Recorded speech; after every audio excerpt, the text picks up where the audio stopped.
Hey everybody, Sean here with my brother Tony. We just got out of seeing Spider-Man No Way Home. We're here to give our quick thoughts on it. We'll start out spoiler-free, of course, and then we'll get into spoilers at a certain point because there's a lot that needs to be talked about. But overall consensus, for the first time in a really long time, I've come out of a live-action Spider-Man movie really pleased. The most I've been pleased since the Sam Raimi trilogy. So that's a good thing right off the bat. I actually felt the consequences. There's heavy emotions involved. The villains are great because you get classic Sam Raimi Spider-Man villains, but also villains from the Mark Webb films thrown back into there too. And it's just really fun just seeing this like movie like that I just couldn't believe was actually happening. It's like, oh wow, Willem Dafoe, Alfred Molina, Jamie Foxx even got a bit of a redemption for his character. Sandman's in there. And then, of course, we also had, who was the other one? So we had, oh, the Lizard, yeah. So, like, I mean, even Lizard had some cool stuff going in there. So, yeah, this is a big multiverse movie. There's a lot of spoilers out there, so be warned. But, yeah, overall consensus, I quite enjoyed a Spider-Man movie. So, yes, that's good. This was probably easily the best Spider-Man film since Spider-Man 2. Yeah, I mean, in terms of live action, absolutely. I know a lot of people really love Spider-Verse. I didn't love Spider-Verse as much as everyone else did, so I need to watch that thing again. Because I still have to watch that one. I haven't seen it in its entirety, surprisingly. Right. So, I mean, most people generally are like, Spider-Verse is the best one. My favorite Spider-Man movies are still, like, Spider-Man 1 and 2. Even Spider-Man 3, like, I rewatched all the Spider-Man movies and even the Venom ones, at least the live-action ones. And, it really definitely helps before going into this thing. It really, like, because like I said, this is a multiverse movie. It's kind of like paying tribute to 3 different Spider-Man franchises. It's like a sequel to all of them, bringing something that's just fun and energetic and some really creative visuals and great over-the-top hammy Willem Dafoe. Oh, he chews up every bit of scenery that he's in, pretty much. Willem Dafoe, he is like his Green Goblin from like Spider-Man 2002, but even in some ways even hammier than before. He's like, he even says the famous line, you know, I'm something of a scientist myself. He actually says that in this movie, and it got a big reaction. There's a lot of like big reaction like moments in this film. Moments we'll get into in the spoilers, but I don't know, I feel like I can't say any more without spoiling anymore. What do you think?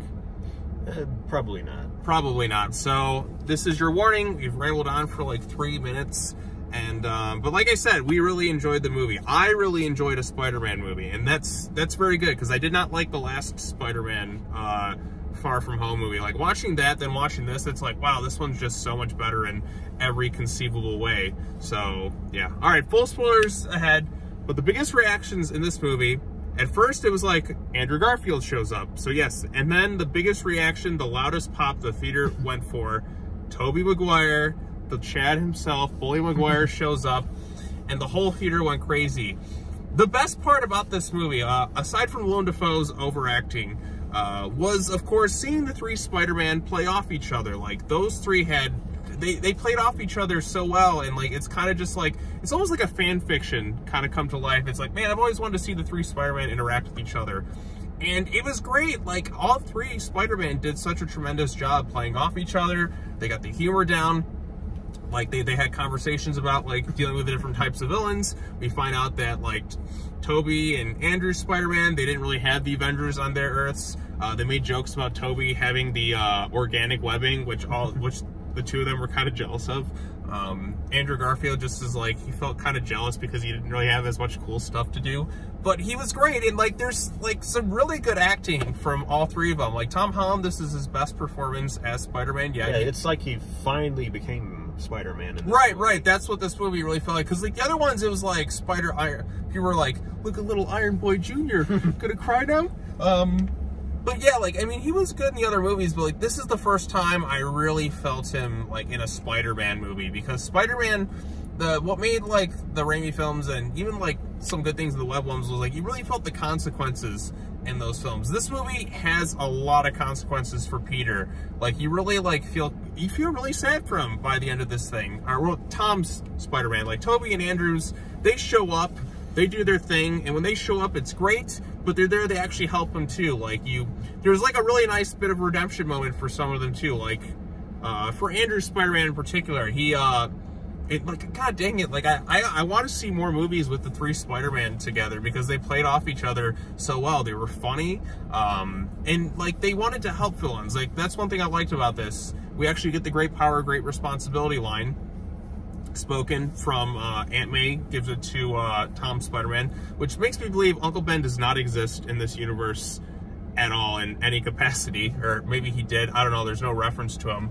whatsoever, but like Aunt May dies because basically what happened was Peter Parker was found out to be Spider-Man. If you saw Far From Home, Mysterio go ahead and take over for a second, coughing.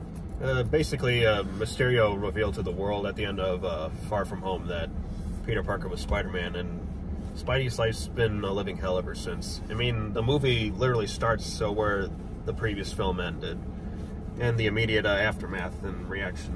Right, and then J. Jonah Jameson, like, spoiled to the world. He's in it throughout, and it's pretty good. I didn't see any jokes from Toby about him, though, but there's still some really solid, great moments of that. But anyway, so Peter's life's hell. He goes to Doctor Strange, like, okay, can you make a spell to rid the world of, you know, memories of everyone knowing that I'm Spider-Man?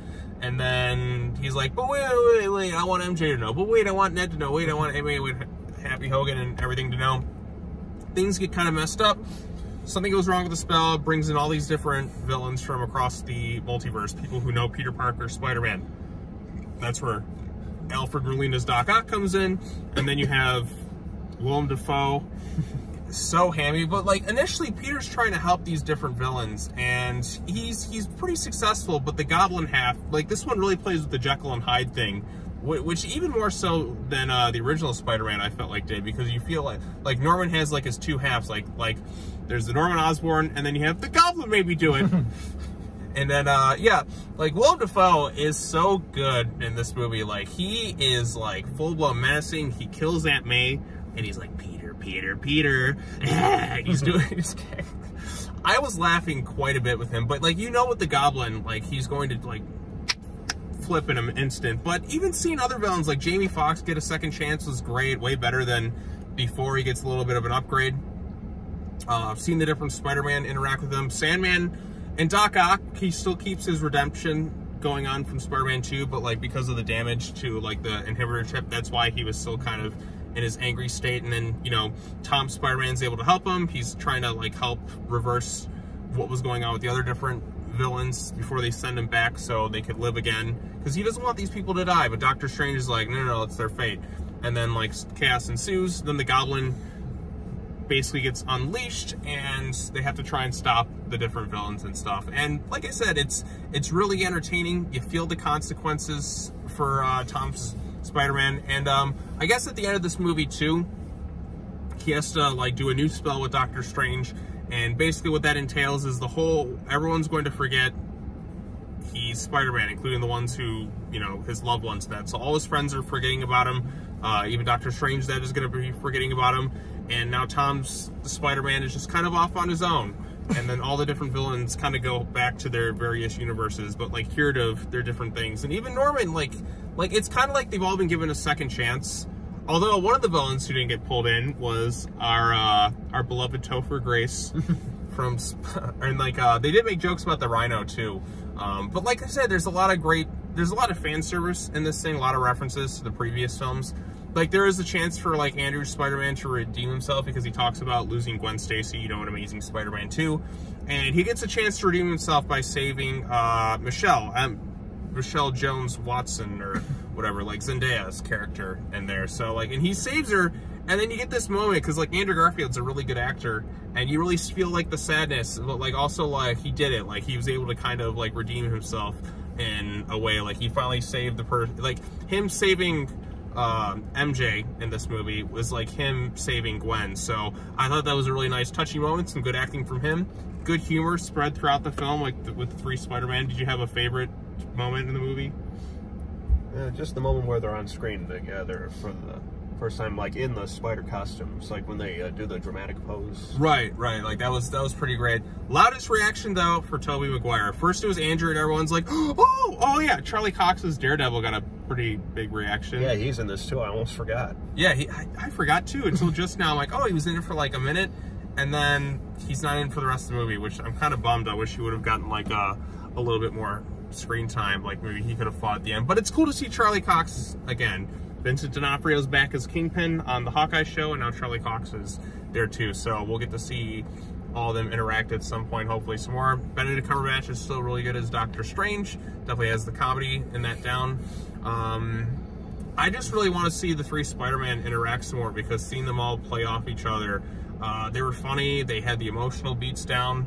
I don't know, like, it was tough. Like, it just felt good to see them all play off each other. Like, they did it so well that I'd almost want to see, like, more movies with the 3 of them together. Like, and you get some scenes, too, with Toby playing off Andrew, and then Andrew playing off Tom, and then Toby playing off Tom and Andrew. All 3 of them just play off each other so well. Some of them don't have, like, the whole MCU Avengers things. They're kind of off on their own.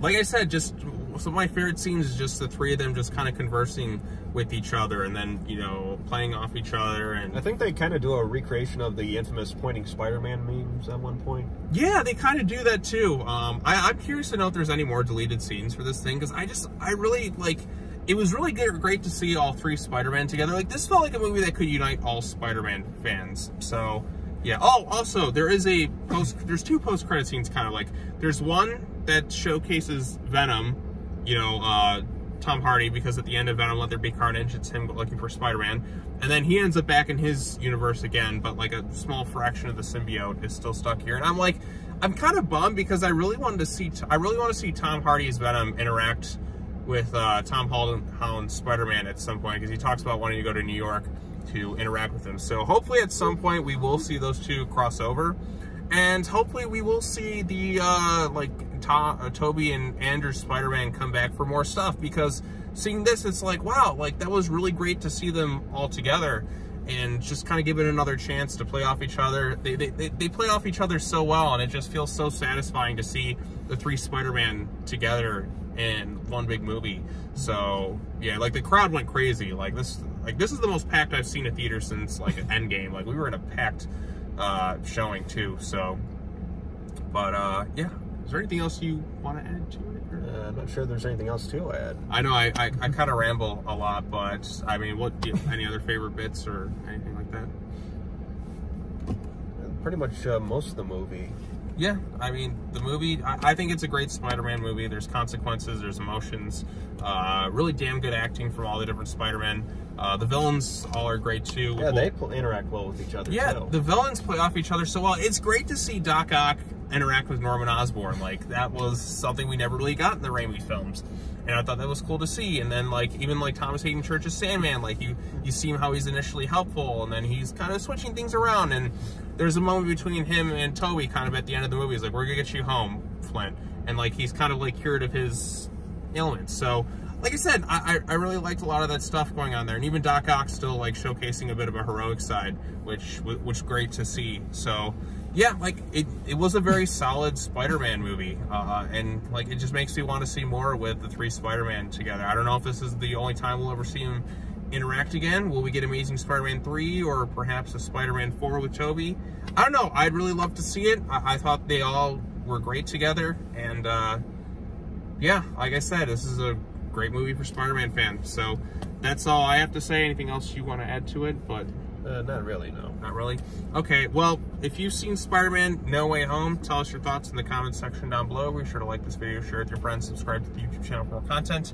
I got more stuff coming up along the way. Like I said, I was just dealing with COVID stuff, and I'm feeling really great right now. So this was kind of like the reward after being like stuck in quarantine for like 2 weeks. So yeah. All right, well, that's all I gotta say. Thanks so much for watching, everybody. As always, take care now. Bye-bye then, and we'll see you all in the next video. Peace.